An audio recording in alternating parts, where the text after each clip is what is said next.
Senhor esteja convosco. Ele está no meio de nós. Proclamação do Evangelho de Jesus Cristo, segundo Lucas. Glória a vós, Senhor. Aconteceu que num dia de sábado, Jesus foi comer na casa de um dos chefes dos fariseus. Eles o observavam. Jesus notou como os convidados escolhiam os primeiros lugares. Então contou-lhes uma parábola. Quando tu fores convidado para uma festa de casamento, não ocupes o primeiro lugar. Pode ser que tenha sido convidado alguém mais importante do que tu. E o dono da casa, que convidou os dois, venha te dizer: dá lugar a ele.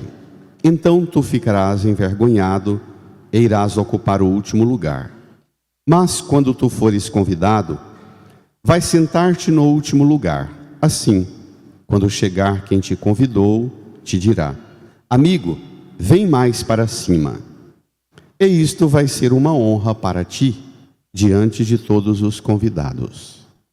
Porque quem se eleva será humilhado e quem se humilha será elevado.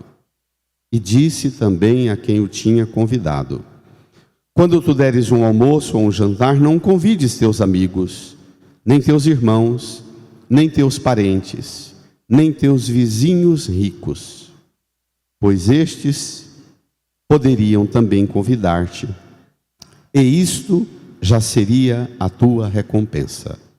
Pelo contrário, quando deres uma festa, convida os pobres, os aleijados, os coxos, os cegos.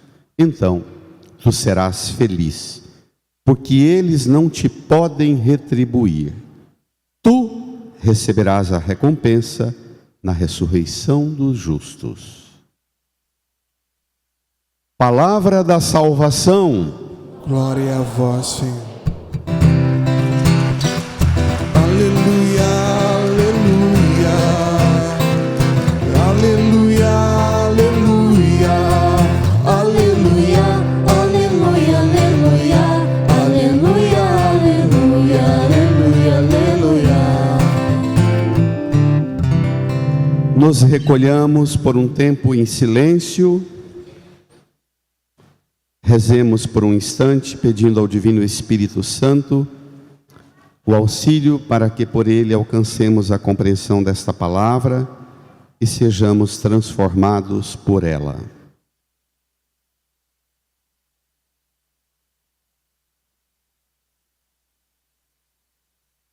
Amém. Irmãs e irmãos, todos os domingos nos reunimos respondendo a um convite do Senhor para sentar com Ele ao redor da sua mesa. A Eucaristia é a celebração do mistério do amor de Deus que se revela ao redor da mesa. E nós viemos aqui, recebemos do Senhor uma acolhida extraordinária, que também nos alimenta, nos capacita e nos qualifica para voltar para nossa casa e transformar o mundo a partir da mesa da nossa casa.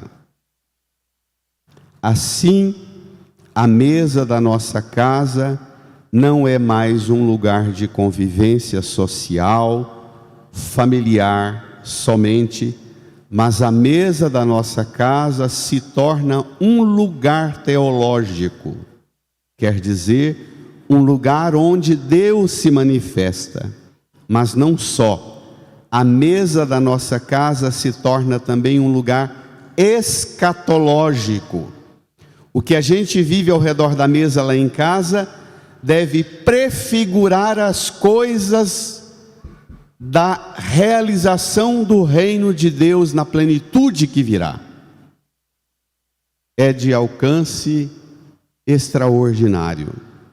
E nós precisamos hoje, particularmente, partindo do Evangelho, recolocar o tema da relação que tece em nossa vida, em nossas convivências, ao redor do tema da mesa. Vamos lá? No seu folheto número 11, o Evangelho de Lucas, capítulo 14, versículos 1, depois salta para o 7 até o 14. O texto situa num momento de conflito, de tensão na relação de Jesus com os seus interlocutores. Ele não está sendo bem compreendido e quem o compreende bem não está aceitando o que ele apresenta como proposta. O primeiro versículo já diz: aconteceu que num dia de sábado, leiam, Jesus foi comer na casa de um dos fariseus. E eles o observavam. Significa que já tem um clima de rejeição, de hostilidade. Chamam-no não para acolhê-lo, não para que ele leve uma bênção para sua casa, não para que ele leve a graça da sua presença na sua casa, mas chamam Jesus para a mesa da sua casa para observarem Jesus e terem razão, argumento e prova, como vão fazer, para acusá-lo, para denunciá-lo e para condená-lo. A técnica de som, eu não estou tendo retorno aqui na caixa de som em cima, por favor. Vamos lá? Então, do capítulo 1 já mostra a rejeição a Jesus.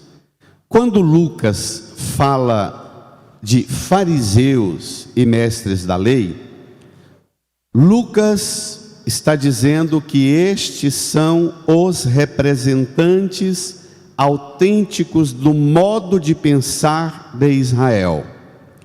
Quer dizer, Jesus convidado para tomar refeição na casa de um fariseu, Jesus confrontado com os representantes autênticos do pensamento judeu do tempo dele. Não é meramente uma pessoa ou uma autoridade, chefe, mas é uma representação simbólica de um sistema de pensamento religioso, político, social, cultural, que Jesus confronta com eles. Vamos lá? Aí salta, desculpe, para o versículo 7. Do versículo 2 até o 6, Jesus realiza na casa desse chefe dos fariseus a cura de um homem hidrópico, com barriga d'água. E termina a cura, eles ficam espantados com o fato de Jesus curar uma pessoa em dia de sábado e diz: se um boi ou um filho de vocês cair num buraco, vocês não vão salvá-lo só porque é sábado? Quanto mais um doente há tanto tempo, por que não curá-lo em dia de sábado? Vamos lá? E aí vem a cena agora. Versículo 7. Jesus notou como os convidados escolhiam os primeiros lugares. Espere. Jesus começa, o texto diz que os fariseus o observavam, mas também Jesus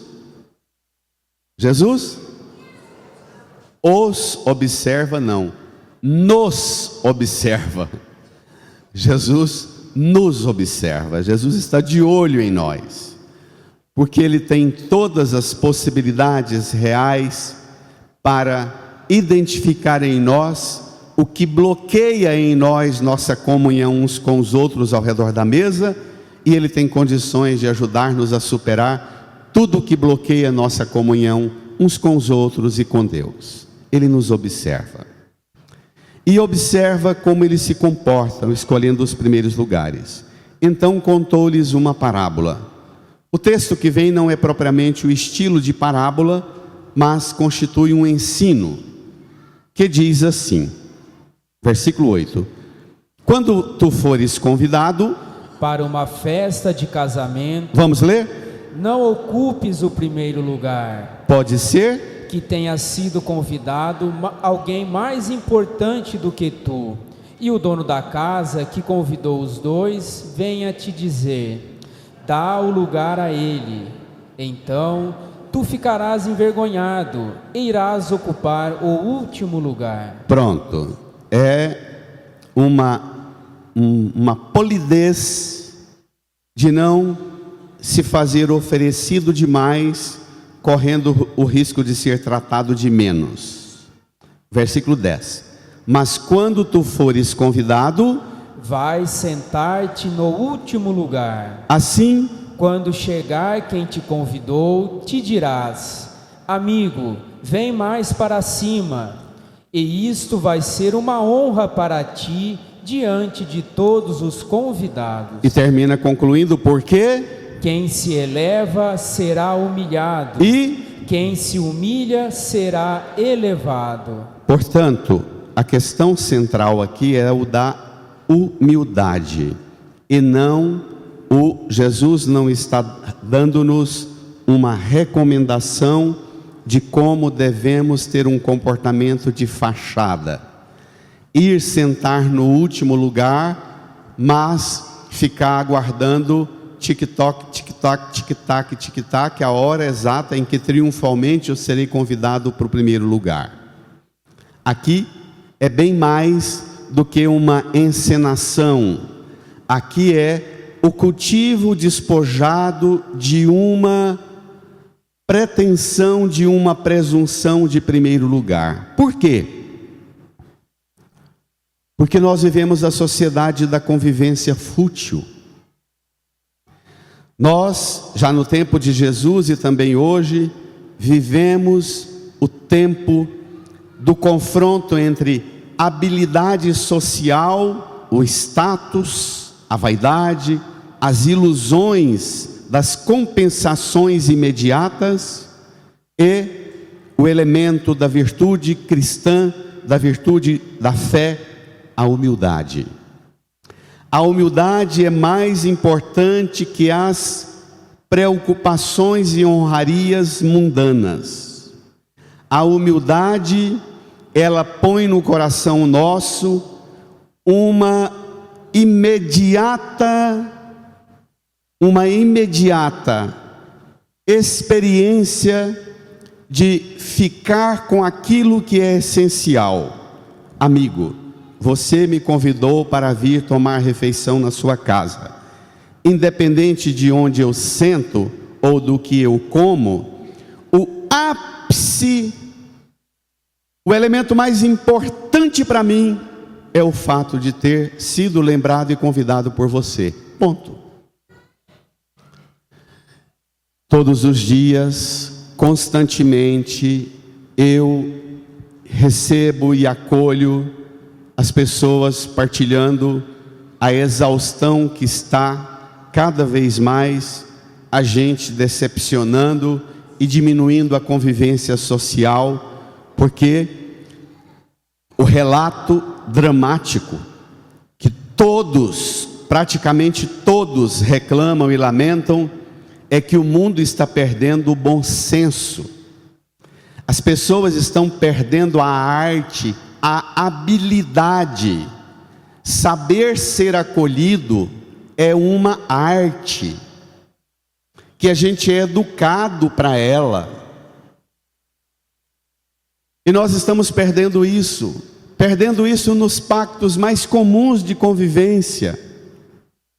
Acompanho tantas histórias, mesmo daqui da comunidade, de pais que desabafam em prantos, que não podem, tem 3, 4 filhos, tem que receber, se querem encontrar os filhos no final de semana, um grupo vem no café da manhã, outro no almoço, outro no café da manhã no domingo, outro no almoço de domingo, e assim, distribuído no sábado e no domingo, porque a família não convive, os genros, as noras, os netos, os filhos, os próprios irmãos não se entendem.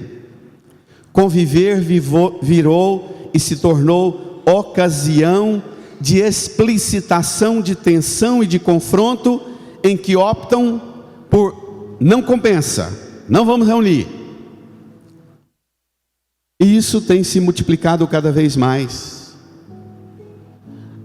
A própria perda de um status social que nós temos no Brasil, e mais ainda em Goiás, que era aquele período colonial, da mão de obra barata, da mão de obra vindo da escravidão, da mão de obra vindo das camadas, das massas pobres, que em troca do resto de comida, ia para as boas casas e trabalhavam e levavam o resto de comida para casa. E a gente achava que isso era um pacto civilizado. Hoje, nós chegamos ao ponto de, nem pagando bem, a gente não acha mais mão de obra doméstica para os serviços de nossas casas. Porque nós construímos uma sociedade que transformou a convivência e a casa e o serviço doméstico como o ápice de uma humilhação, de uma vergonha. E nós temos que bater no peito e dizer, fruto de um processo de colonização violento, em que a própria igreja e as próprias igrejas cristãs foram omissas, aceitaram pactos de submissão e de subjugo de camadas superiores sobre as camadas mais baixas, com processos de humilhação e submissão vergonhosa. Não se trata apenas de gente preguiçosa que não quer trabalhar para nós, a gente querendo pagar bem, mas se trata de uma sociedade construída à base de feridas, de humilhação, de recordação, de memória do que o pai, a mãe, os avós contavam, do quanto era humilhante não ter e ser serva e servo da fartura alheia. Isso existiu ou não, gente? E nós vivemos a restinga desse processo.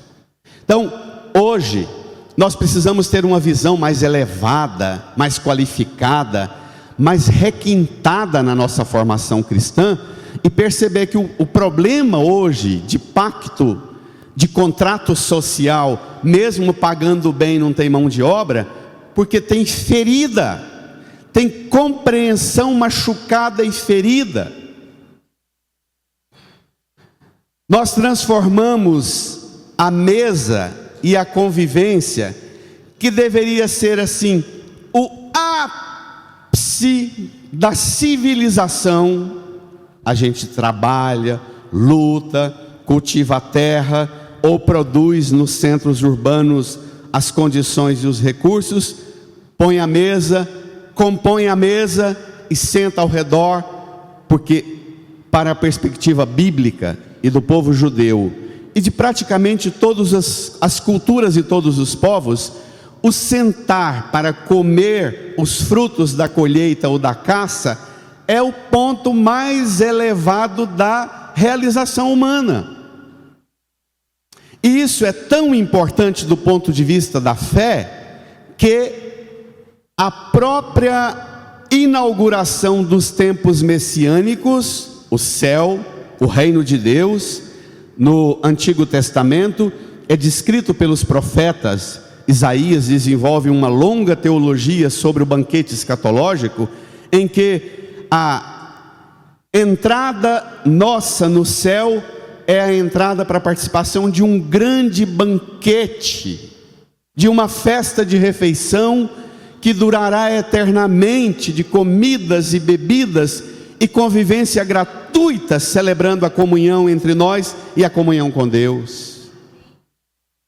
Mas nós perdemos a capacidade de transformar nossas mesas em lugar onde nós mesmos e nossas famílias e nossas amizades e nossas crianças experimentem a convivência ao redor da mesa como o ápice de nossas conquistas.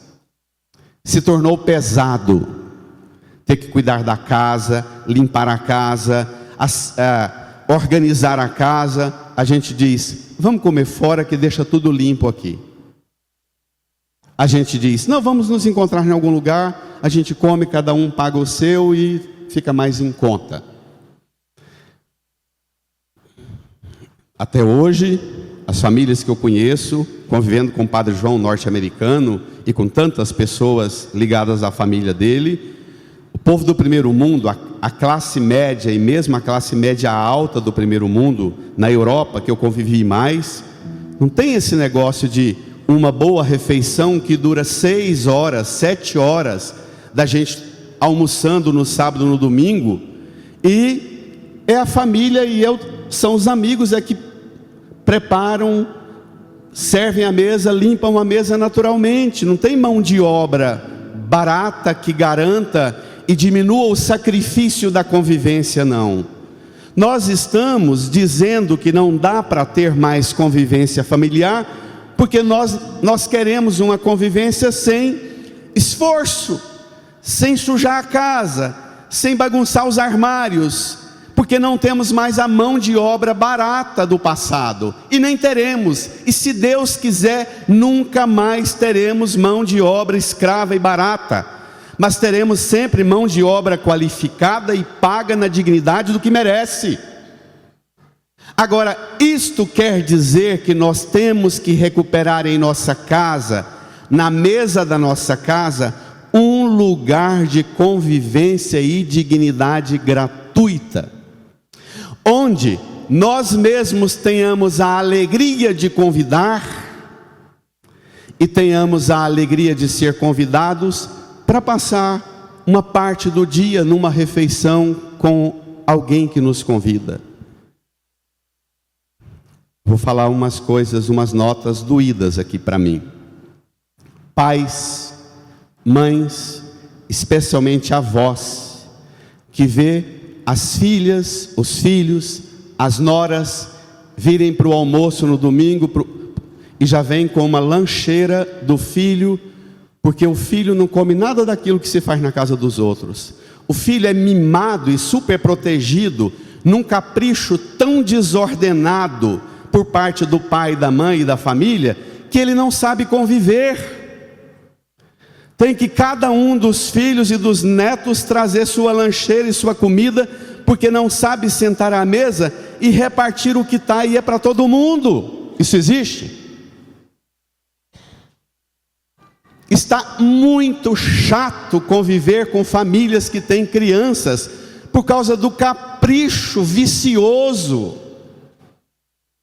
E está criando um bando de meninas e meninos preparados para serem um bando de inúteis para o mundo, porque não sabem repartir o que recebe. Precisam ser super tratados, super protegidos, e entre a gostosura do que gosta de comer e o pacto de comer uma coisa que nem tão gostosa é assim, mas porque eu estou com esses amigos e essas pessoas que me acolhem e convivem comigo, eu diminuo a exigência do meu palato e ergo e elevo a exigência de padrão de convivência. Estão entendendo, gente? Estão entendendo? Gosto, diz São João Paulo II, gosto a gente educa. Gosto a gente educa. Aprender a dizer para os meninos: não vamos levar nada, joga essa lancheira que vai para tudo quanto é casa, levando ela, joga isso fora, e ensina a menina, o menino a construir vínculos a partir da gratuidade e da humildade. Amorzinho, nós recebemos a graça de ter alguém que gosta de nós e nos convida, e nós vamos receber e acolher o que eles oferecerem lá, porque para nós o ápice é a graça de ter alguém que nos acolhe. Amém? Amém. Vai, reage.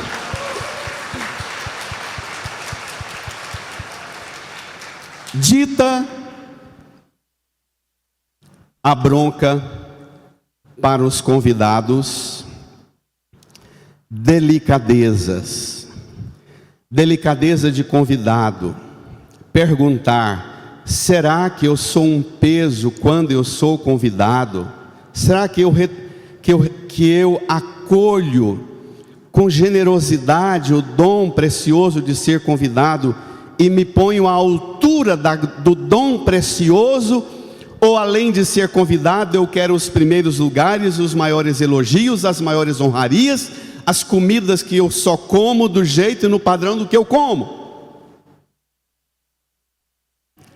Feita essa educação para ser convidado, agora vem Jesus tocar no tema de como a gente deve aprender a acolher. Vamos lá?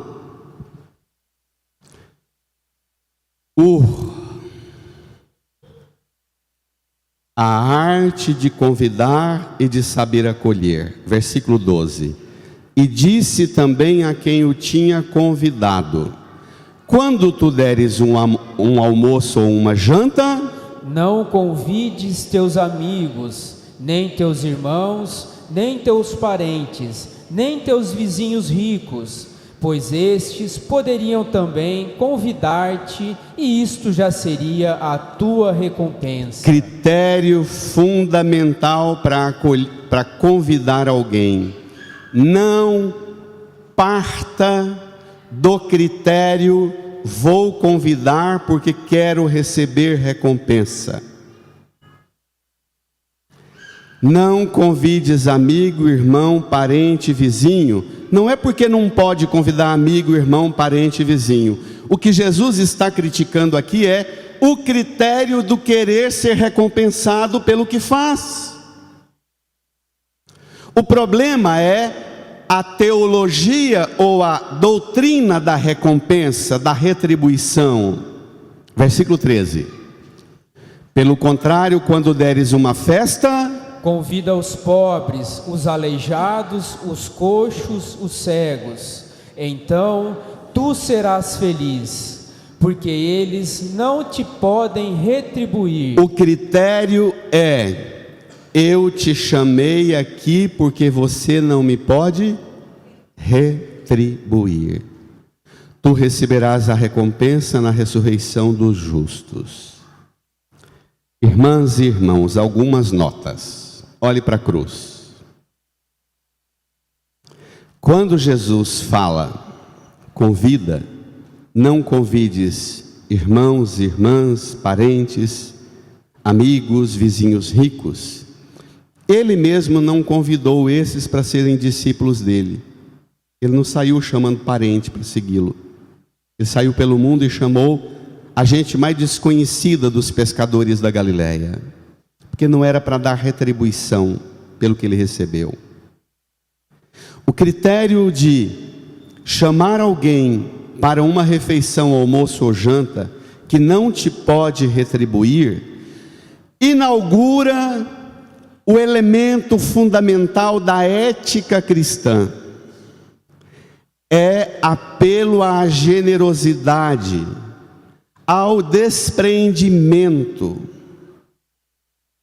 Aqui é um elemento muito mais elevado do que transformar a mesa da sua casa no lugar de buscar amarrar as pessoas em dívida de acolhida com você, porque a hora que eu precisar eu posso contar com você. Aqui o critério não é de chamar você porque você pode me retribuir, mas não pare nesse argumento, olhe para a cruz. Aqui o critério é: te convido porque Jesus mesmo me convidou para a mesa, onde Ele mesmo não ocupou o primeiro lugar, mas na mesa Ele mesmo serviu, e serviu o seu corpo e sangue, e quando terminou a refeição, ainda serviu aos que estavam ao redor da mesa, lavando-lhes os pés. Aqui é um critério teológico de gratuidade. Eu te convido, você não pode me retribuir nada, porque também eu, quando não poderia dar nada para Deus para alcançar o meu lugar ao redor da mesa, Deus mesmo pagou pelo meu lugar, pagou com o preço da sua morte, do seu sangue, e garantiu o meu lugar ao redor da mesa da Eucaristia, do banquete do reino celeste. Ele mesmo providenciou as condições para que eu tivesse lugar, porque eu jamais poderia dar alguma coisa em troca para alcançar, porque a Eucaristia não é lugar de privilegiados, de homenageados, de premiados. A Eucaristia é exatamente o convite que o próprio Deus faz. Amém? Amém. Olhe para a cruz. Você só está aqui porque Jesus olhou para você e viu que você é pobre, aleijado, coxo e cego. Você só está aqui porque Jesus viu que o pecado tirou de você a capacidade sua de andar por conta própria. O pecado tirou de você todo bem e te fez pobre, te aleijou, te amputou, te fez coxo, te cegou. Você só está aqui porque um dia Ele olhou para você e disse: eu não te deixarei abandonado ao poder das traças, mas eu garantirei, ainda que para isso eu tenha que pagar com a minha própria vida o seu lugar, ainda que para isso, para te curar de sua pobreza, de seu aleijume, de sua mutilação, de sua cegueira, eu tenha que oferecer meu corpo como comida, meu sangue como bebida, mas o lugar seu será garantido. Abandonado você não ficará. Não é porque você pode pagar e retribuir, mas exatamente porque você não pode retribuir, que eu garanto para você o lugar. Amém, igreja? Amém. Vai! Você sai da Santa Missa e naturalmente volta para casa e olha para todas as pessoas em situação de exclusão e pensa: eu que alcancei a graça de ter uma casa, uma mesa, de ter amigos, de ter família, de ter mesas e mesas onde eu possa me reunir e sentar, eu preciso trabalhar para que todos os homens e mulheres da terra tenham a dignidade de ter sua casa e sua mesa. Mais do que receber uma marmita e continuar pobre, mais do que receber uma ajudazinha, uma moeda, abrindo um pouquinho do vidro e dando uma esmola, eu preciso ajudar você a andar com as suas próprias pernas, a caminhar com seus próprios passos. Eu preciso ser instrumento de Deus transformando a vida de todos aqueles que não têm a dignidade de filha e filho de Deus. O compromisso social na transformação de todos não é marxismo e socialismo. O compromisso social em transformar a vida de todos os que vivem toda e qualquer forma de exclusão é teologia, é resposta doutrinal, porque Ele garantiu-me, eu não posso viver sem garantir a você, não para receber nada em troca, mas eu só posso fazer por você o que eu posso fazer, porque Ele fez por mim. Não é para receber nada, mas porque, pela graça do amor com que Ele me amou, eu já recebi tudo, quando não merecia e não poderia pagar nada. Amém, igreja? Amém. Amém?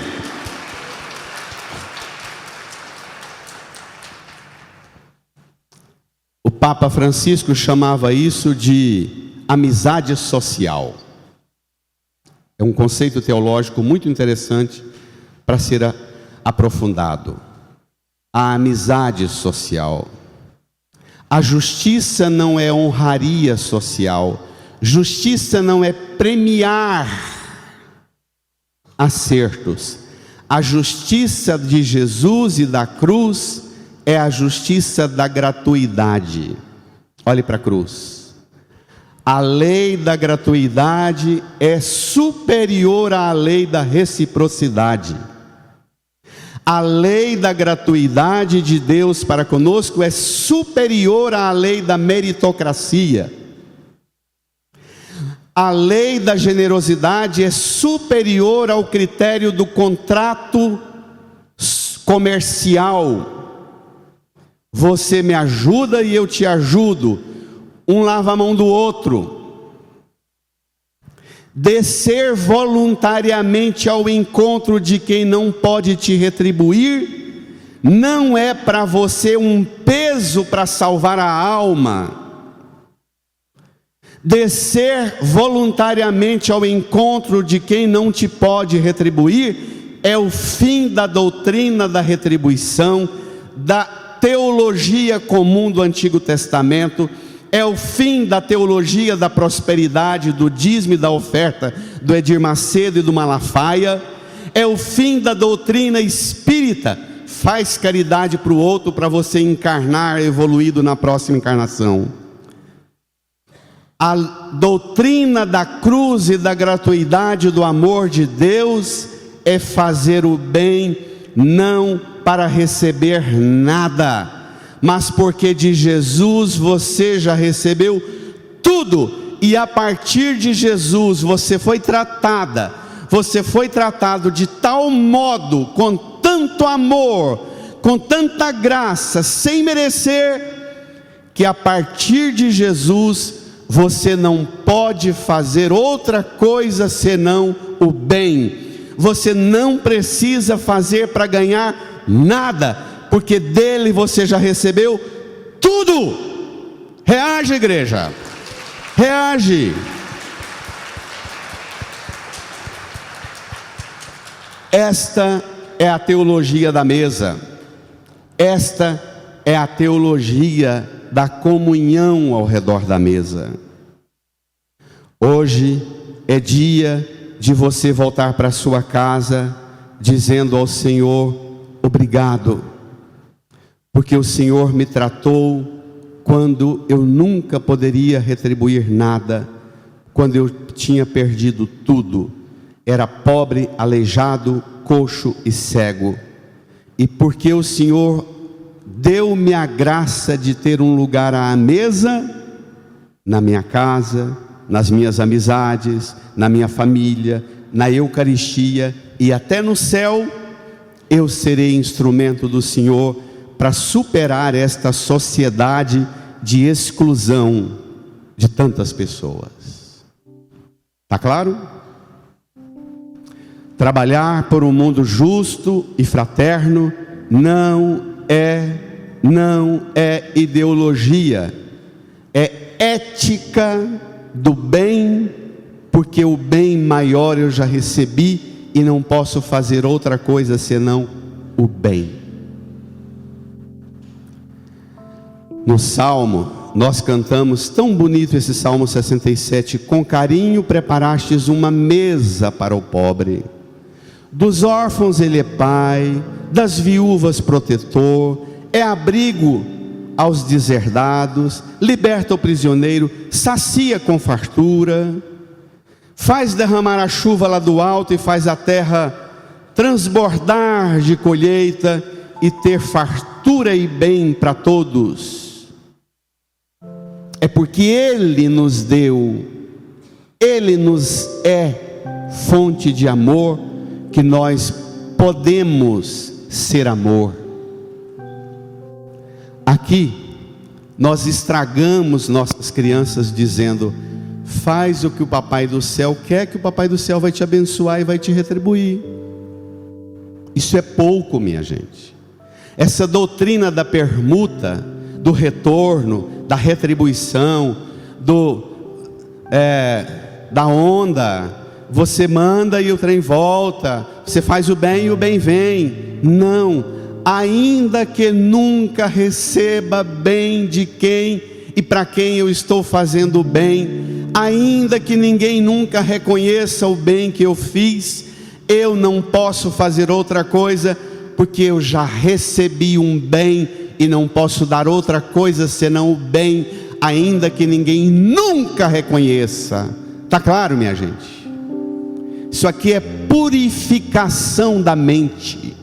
Isso aqui é purificação do pensamento materialista, do pensamento da sociedade de competição, de prêmio, de meritocracia. Todos conceitos importantes no mundo do trabalho e do comércio. Não tiro a relevância da importância desses conceitos na sociedade, não. A meritocracia, o prêmio, quem esforça mais, merece mais, isso aí é outra discussão.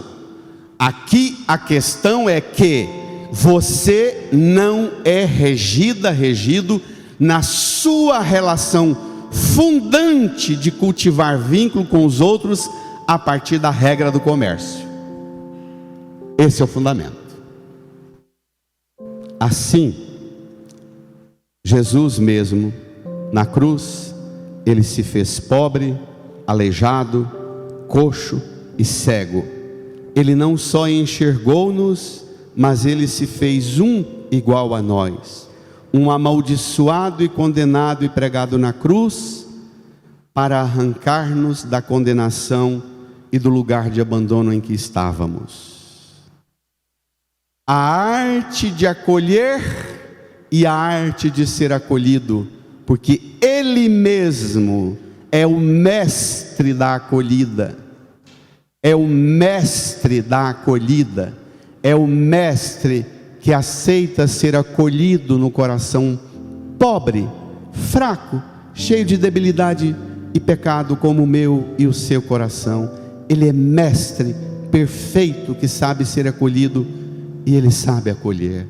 Fale com Ele, incline a sua cabeça e peça dele para devolver a você a graça de ser uma pessoa que transborda a generosidade que dele você recebe, que leva para o mundo o bem que dele você recebe, o amor que dele você recebe. Fale com Ele.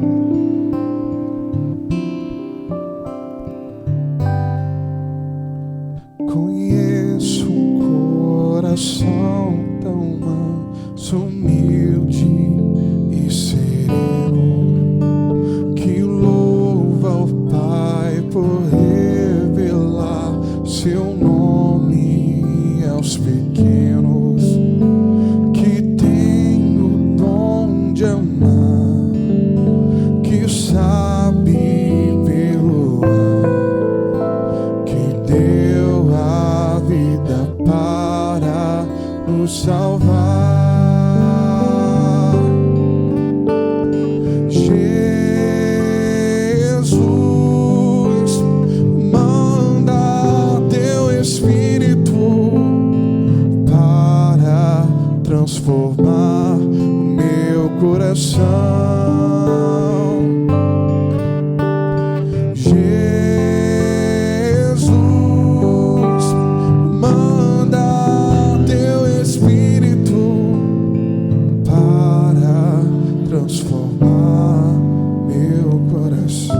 Lava, purifica e restaura-me de novo.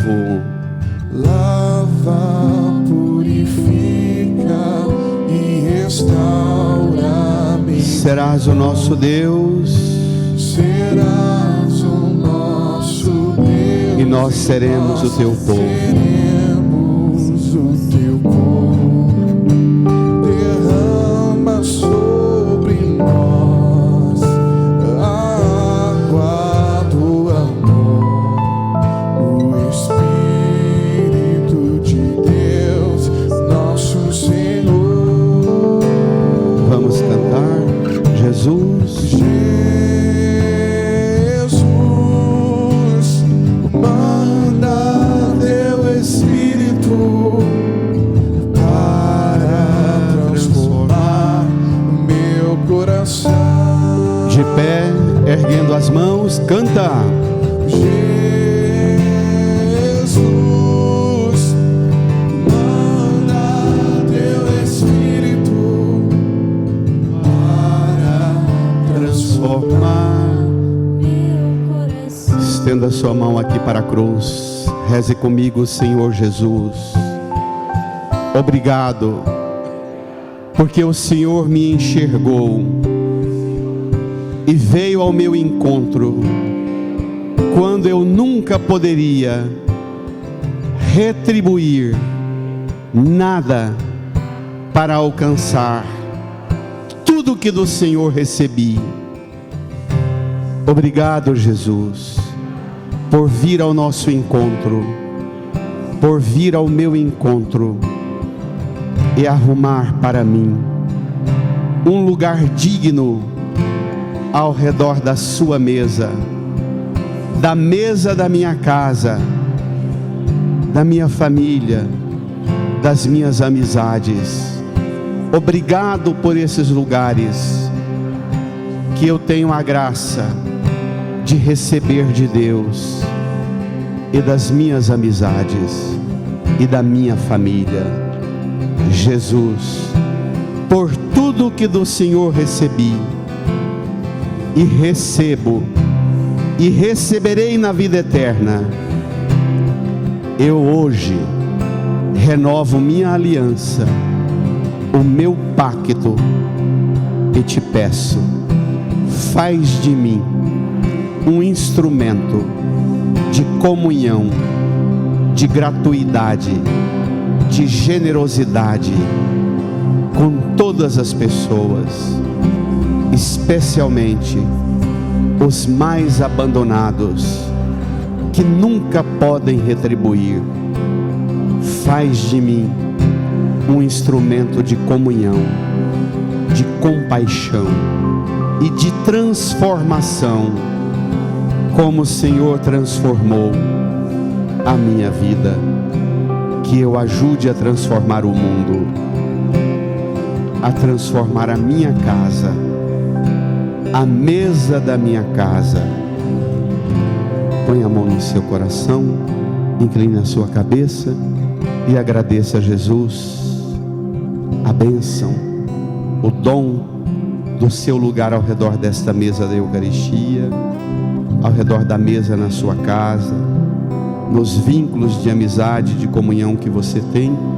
Agradeça a Jesus o dom precioso de poder acolher quem você acolhe, de ser acolhida, acolhido por quem te acolhe.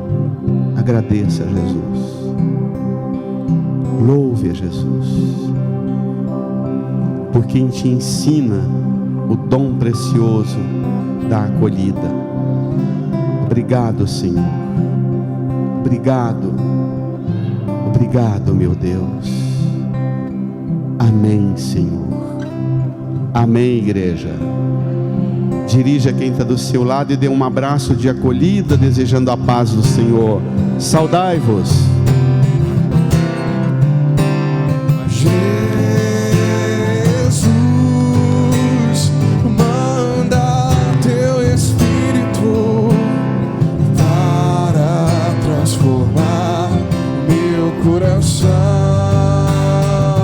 Jesus, Jesus, manda teu Espírito para transformar meu coração. E para Jesus que te ama e te acolhe, uma salva de palmas bem forte. Reage.